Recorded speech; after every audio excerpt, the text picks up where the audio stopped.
स्वागत छ साथीहरूलाई आजको यस नयाँ भिडियोमा म हजुरहरूलाई कक्षा 9 सामाजिक विषयको एकाइ 2 विकासका पूर्वाधारको सम्पूर्ण पाठहरूलाई संक्षिप्त रूपमा व्याख्या गर्नेछु। कृपया भिडियोलाई अन्त्यसम्म हेरिदिनुहोला र यदि वेबसाइट 1 हेर्नु भएन भने त्यसलाई नि हेरिदिनु हुन अनुरोध गर्दछु। अब सुरु गरौँ है त भिडियोलाई। र हाम्रो पाठ 1 को नाम रहेको छ विकासको अवधारणा, स्रोत साधन र पूर्व शर्तहरू। विकासको अवधारणा, कन्सेप्ट अफ डेभलपमेन्ट। विकास भनेको मानिसको जीवनमा आउने सकारात्मक परिवर्तन हो अथवा उसको जीवनमा हुने प्रगति हो। राम्रो शिक्षा, स्वास्थ्य, खाना, घर, कपडा, सुरक्षा, प्राकृतिक वातावरण आदि प्राप्त हुनु नै विकास हो। विकास बहुआयामिक र गतिशील अवधारणा हो। त्यसैले यसको अवधारणा समयअनुसार परिवर्तन हुँदै गएको छ। विकासमा चाहिँ आम्दानीमा आएको वृद्धिका रूपमा मात्र नभएर देशमा गरिबी, बेरोजगारी, असमानतामा कमी आउनुका साथै समान अवसर, व्यक्तिगत स्वतन्त्रता, आत्मसमर्पण, आत्मसम्मान, छनौटको स्वतन्त्रता, स्वच्छ वातावरण आदि पनि समावेश हुन्छन्। यसैगरी विकासलाई मापन गर्ने विभिन्न सूचकहरू छन्।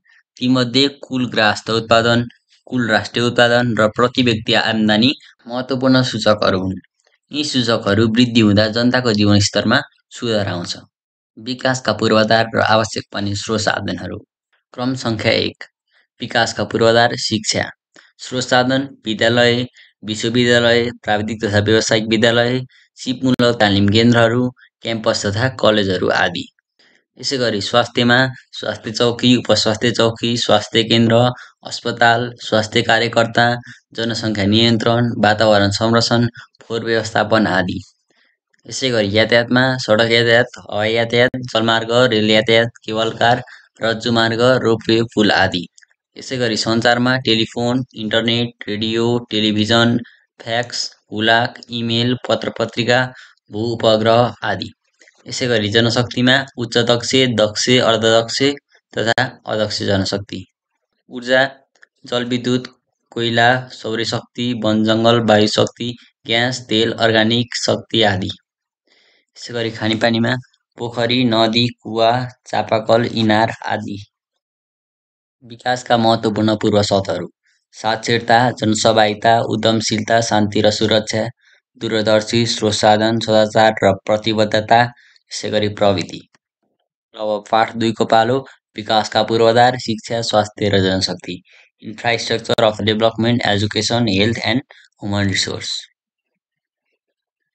नम्बर 1, शिक्षा। शिक्षा भनेको ज्ञान र सिप प्राप्त गर्ने तथा यिनीहरूलाई जीवन जिउनका निमित्त प्रयोग गर्ने प्रक्रिया हो। शिक्षाले मानिसलाई सही र गलत तथा नैतिक र अनैतिक कुरा बारे जान्न र सामाजिक चिन्तन विकास गर्न सहयोग गर्दछ। संसार गतिशील भएकोले समय बित्दै जाँदा नयाँ नयाँ कुराहरू देखा पर्छन् र नयाँ नयाँ ज्ञानहरू प्राप्त हुन्छ। शिक्षा प्राप्त गर्ने तरिकाहरू औपचारिक र अनौपचारिक अथवा अनियमित गरी 2 प्रकारका हुन्छन्। शिक्षाको महत्त्व, इम्पोर्टेन्स अफ एजुकेसन। देशमा राम्रो शिक्षा भयो भने के हुन्छ त? देशमा उद्यमशीलता विकास गरी स्वरोजगार हुन र रोजगारी सिर्जना गर्न मद्दत गर्छ। आत्मनिर्भर हुन र निर्णय गर्ने क्षमता विकास गर्छ। समाजमा मिल्न र सामूहिक भावना काम गर्न मद्दत गर्छ। सही समयमा उचित निर्णय लिन मद्दत गर्छ। चरित्रवान बनाउँछ। समाज परिवर्तनका लागि भूमिका खेल्दछ। इज्जतका साथ उच्च स्तरको जीवन बिताउन मद्दत गर्दछ। ज्ञान, सिप र क्षमता विकास गर्दछ। सृजनशीलता र नवीन पद्धतिको विकास गर्दछ। नेपालमा शिक्षाको विकास र वर्तमान अवस्था। नेपालमा औपचारिक शिक्षाको विकास विक्रम सम्वत 1910 मा प्रथम राणा प्रधानमन्त्री जङ्गबहादुर राणाले गरेका हुन्। उनले चाहिँ दरबार हाई स्कुलको स्थापना गरेका थिए। त्यसपछि औपचारिक शिक्षाको सुरुवात भएको थियो। कहिले भने विक्रम सम्वत 1910 मा। यसैगरी चौथो राणा प्रधानमन्त्री देव शमशेरले देशभरिका 100 भन्दा धेरै विद्यालयहरू सर्वसाधारण जनताका छोराछोरीहरूले पढ्न पाउने गरी स्थापना गरेका थिए। त्यसपश्चात राणा प्रधानमन्त्री चन्द्र शमशेर राणाले विक्रम सम्वत 1975 मा त्रिचन्द कलेजको स्थापना गरेका थिए। मिति एकदम महत्त्वपूर्ण छ, याद गर्नुहोला। कसले के स्थापना गर्यो र कहिले स्थापना गर्यो भन्ने कुरा परीक्षामा आउन सक्छ। यसैगरी विक्रम सम्वत 2007 सालमा प्रजातन्त्रको स्थापना भइसकेपछि देशमा शिक्षा क्षेत्रले विकासमा तीव्रता पाएको थियो। देशभर विद्यालयहरू स्थापना भएका थिए। यसै क्रममा विक्रम सम्वत 2016 मा नेपालको प्रथम विश्वविद्यालय त्रिभुवन विश्वविद्यालय काठमाडौँको कीर्तिपुरमा स्थापना गरियो। परीक्षामा नेपालको प्रथम विश्वविद्यालय कुन हो भन्न आयो भने त्रिभुवन विश्वविद्यालय हो, जसको स्थापना विक्रम सम्वत 2016 मा भएको थियो। हालसम्म नेपालमा 13वटा विश्वविद्यालयहरू, 100औं सङ्ख्यामा कलेज र क्याम्पसहरू, यसैगरी 35,000 भन्दा बढी विद्यालयहरू स्थापना भएका छन्। नेपालको जनगणना विक्रम सम्वत 2078 साल अनुसार नेपालको साक्षरता दर 76.2% रहेको देखिन्छ भने जसमा पुरुषको साक्षरता दर 83.6% र महिलाको साक्षरता दर 69.4% रहेको छ। यसबाट नेपालमा धेरै महिलाहरू अहिले पनि शिक्षाबाट वञ्चित भएका छन् भन्ने कुरा प्रष्ट हुन्छ। नेपालमा विद्यालय, क्याम्पस तथा कलेज र विश्वविद्यालयहरूको सङ्ख्यामा वृद्धि भए तापनि सो अनुसार गुणस्तर विकास हुन अझै पनि सकेको छैन। अहिले पनि नेपालको शिक्षा प्रणाली परम्परागत र सैद्धान्तिक रहेको छ। नेपालको शिक्षाको विकासमा भएका सरकारी प्रयासहरू: उदार शिक्षा नीति, लक्षित समूहलाई विशेष शिक्षा, अध्यावधिक पाठ्यक्रम र स्रोत साधन, शिक्षाको संरचनामा परिवर्तन र नयाँ मूल्याङ्कन योजना। र हाम्रो 2 नम्बरमा रहेको छ स्वास्थ्य। अघि चाहिँ हामीले शिक्षाको बारेमा पढ्यौँ, अब चाहिँ हामी स्वास्थ्यको बारेमा पढ्नेछौँ। स्वास्थ्य भनेको रोग र दुर्लभताबाट मुक्ति मात्रै होइन, यो त व्यक्तिको सम्पूर्ण रूपमा शारीरिक, मानसिक र सामाजिक हित वा कल्याणको अवस्था हो। स्वास्थ्यका 4वटा पक्षहरू हुन्छन्: रोग र शारीरिक मानसिक कमजोरबाट मुक्ति, शारीरिक रूपमा तन्दुरुस्त, मानसिक रूपमा तन्दुरुस्त, सामाजिक तथा मानसिक तन्दुरुस्तका साथसाथै सकारात्मक सोचका साथ मिलेर बस्ने क्षमता अथवा घुलमिल हुने क्षमता। नेपालको स्वास्थ्य अवस्था: नेपालमा स्वास्थ्य अवस्था अत्यन्त कमजोर रहेको छ। विभिन्न प्रकारका रोगव्याधि, महामारी, कुपोषण आदिले जनता ग्रस्त छन्। वातावरण प्रदूषित छ, स्वच्छ खानेपानीको अभाव छ, स्वास्थ्य सेवा सहर केन्द्रित र अत्यन्त महँगा छन्। नेपालको स्वास्थ्य क्षेत्र पछाडि पर्नुका विविध कारणहरू गरिबी, अशिक्षा, अज्ञानता, महँगो स्वास्थ्य सेवा, अस्पताल तथा स्वास्थ्य संस्थाको कमी आदि हुन्। कतिपय ठाउँमा अस्पताल र डाक्टरहरू छन् तर उपकरण र औषधि छैनन्। देशको स्वास्थ्य क्षेत्रको यस्तो अवस्थालाई परिवर्तन गरी स्वास्थ्यमा व्यापक सुधार गर्न आवश्यक देखिन्छ। यसैगरी सहरी क्षेत्रमा बसोबास गर्ने मानिसहरू नियमित शारीरिक व्यायामको अभावले गर्दा मुटु तथा उच्च रक्तचाप, मोटोपना, अधिक तौल, मधुमेह आदि जस्ता रोगहरूले ग्रसित भएका भनेको पीडित भएका छन् भनेको है त।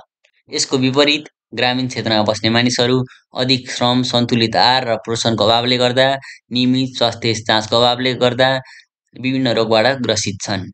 अज्ञानता, गरिबी, अशिक्षाले गर्दा बिरामी परे पनि उनीहरू अस्पताल कम मात्रामा जान्छन्। नेपाल सरुवा रोगहरूको अत्यन्त जोखिम भएको देश पनि हो।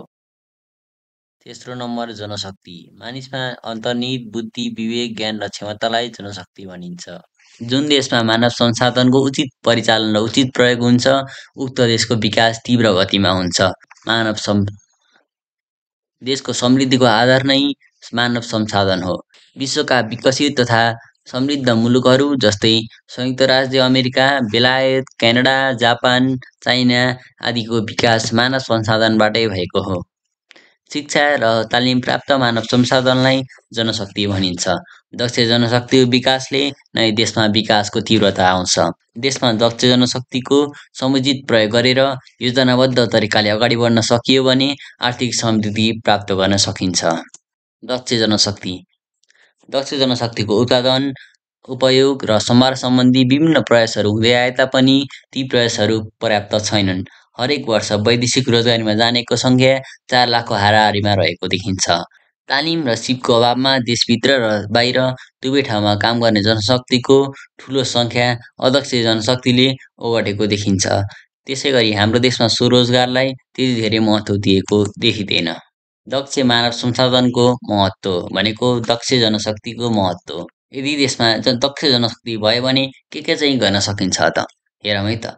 देशमा भएका प्राकृतिक स्रोत साधनको सदुपयोग गर्न, कृषि क्षेत्रलाई आधुनिकीकरण र व्यवसायीकरण गर्न, पुराना तथा अन्धविश्वासयुक्त सामाजिक सोच र विश्वासबाट मुक्त भई सामाजिक क्षेत्रको विकास गर्न, देशमा पूर्वाधारको विकास र संरक्षण गर्न, उद्यमशीलताको विकास गरी स्वरोजगार हुन र रोजगारी सिर्जना गर्न, देशका लागि उपयुक्त आवश्यक नीति, कार्यक्रम र योजनाहरू बनाउन, उत्पादन वृद्धि गरी जनताको जीवनस्तर उकास्न अथवा सुधार्न।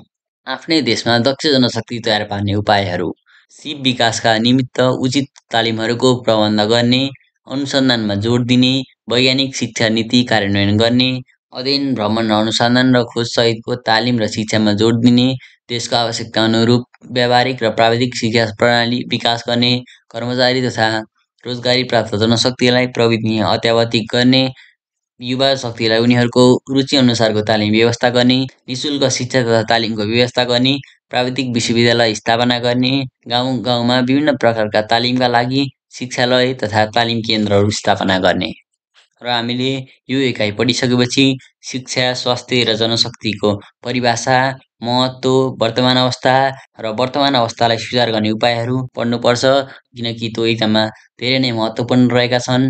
र आजको यस भिडियोलाई यही अन्त्य गर्न चाहन्छु भन्दै च्यानलमा नयाँ हुनुहुन्छ भने च्यानललाई सब्स्क्राइब गर्नुहोला। भिडियोलाई मन पर्यो भने भिडियोलाई लाइक गर्नुहोला र यस्तै भिडियो चाहियो भने च्यानलमा कमेन्ट गरिदिनु होला है त। र यति भन्दै हस्त नमस्कार।